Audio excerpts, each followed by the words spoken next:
Socio fundador y director del despacho Pérez de Hacha e Ibarra de Rueda. ¿Cómo estás, querido Luis? Bienvenido. Buenos días, Carlos. ¿Por qué el SAT de pronto aparece y dice voy a investigar a muchas empresas posiblemente y concretamente a estas 7 multinacionales? Hay que poner en el contexto este tema. Por un lado se tiene el movimiento mundial encabezado por OCDE y el Grupo de los 20, en donde están combatiendo mecanismos de elusión fiscal sobre aquellas empresas que están colocando sus utilidades en países de baja imposición fiscal. Por ejemplo, ese tema lo ha tenido Apple, lo ha tenido Amazon, que son acusados por el gobierno de Estados Unidos de que sus utilidades las están colocando, por ejemplo, en Irlanda. Y no se diga los países europeos también, que los están, España en particular, Alemania, en donde están haciendo el mismo movimiento. México no está fuera de ese contexto como país de OCDE y por lo tanto tiene un interés particular en combatir este tipo de elusión. De prácticas. De prácticas. Lo que es cuestionable probablemente desde el punto de vista constitucional es el modo en que se está haciendo. ¿Cómo se está haciendo? Al momento en que el SAT hace este tipo de anuncios, hay una clara tendencia de intimidación. Y esa parte de intimidación ya raya en lo que el Código Penal Federal denomina abuso de autoridad. Está muy cerca de poder catalogarse como eso. Se han filtrado nombres de empresas. Se hablaba de Procter & Gamble. Se han filtrado los nombres de empresas, lo cual es muy delicado y habría que ver de dónde sale el dato. Porque si es de las propias autoridades fiscales, hay una violación al secreto fiscal. Y los tipos y las penas por abuso de autoridad y por violación de secreto fiscal son importantes. Oye, ¿cuál sería un caso hipotético, porque no tendríamos la información, no la tenemos y así debe ser, típico en México? Una empresa que factura, por ejemplo, estas empresas multinacionales facturan entre 700, 1,000 millones de dólares al año. ¿Cuánto tendrían que estar pagando? ¿A dónde se están llevando el dinero? ¿O qué práctica sería la más típica que podríamos decir, seguramente esto es lo que está ocurriendo en estas empresas? Hay diversas prácticas. Una que ha sido muy socorrida es el pago de regalías, en donde se transfieren por concepto de regalías sobre marcas, patentes, a otros países con baja imposición fiscal, utilidades de México. Entonces, por ejemplo, un champú que es creado por una empresa multinacional de estas, o alguna medicina, un fármaco para la gripa, este tipo de cosas, puede ser que se esté pagando regalías por el uso de esa marca a otra filial de la misma corporación global, y ahí es donde se está haciendo la ilusión. Por ejemplo, se pueden pagar servicios, se pueden pagar diversos conceptos, asesoría técnica, en donde propiamente lo que se quiere es generar una deducción muy alta en México.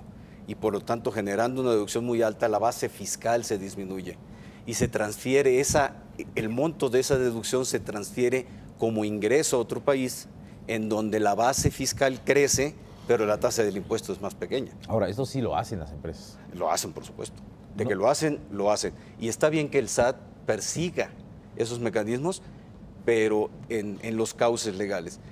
Al momento en que dice que son auditorías conjuntas SAT-PGR, hay algo que no suena, Carlos. Hay algo que no suena. Si son auditorías, solo el SAT las puede practicar. La PGR no puede estar participando en auditorías.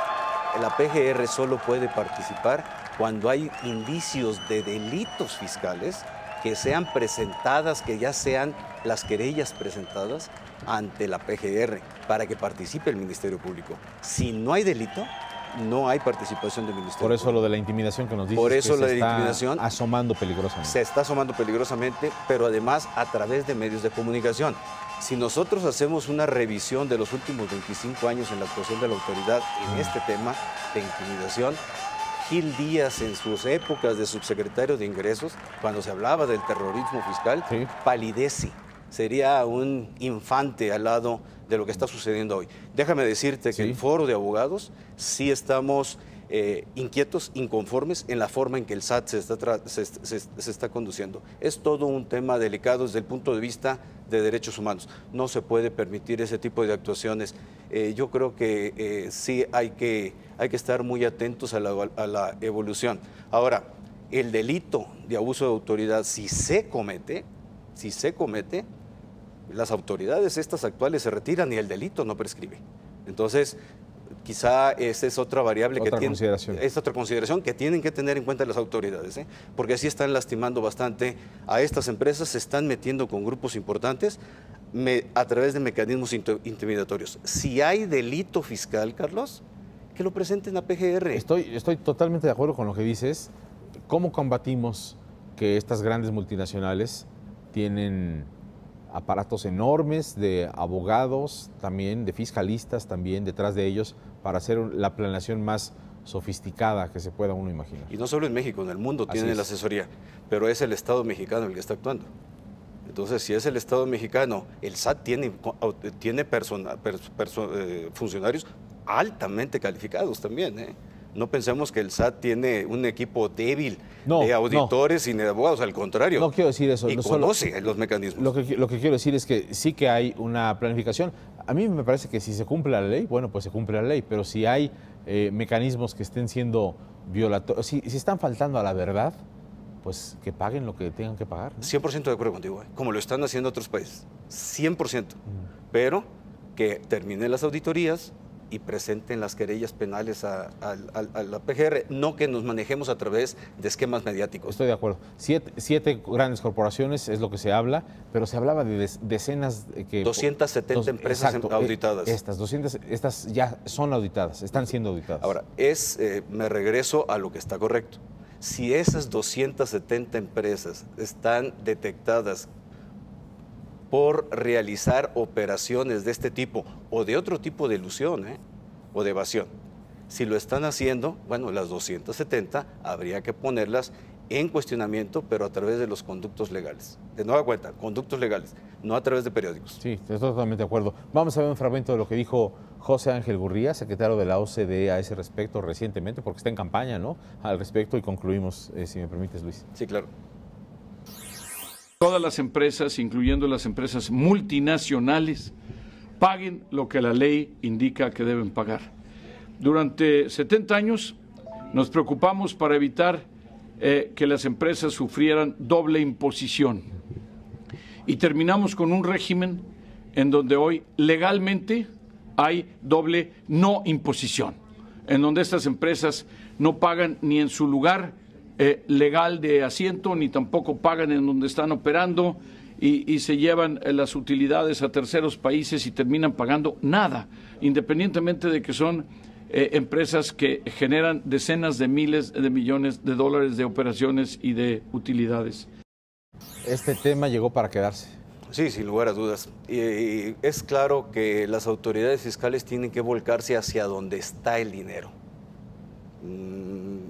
Si un porcentaje alto del PIB se genera en el grupo importante de empresas transnacionales y mexicanas también, pues sobre ellas hay que realizar actos de fiscalización importantes.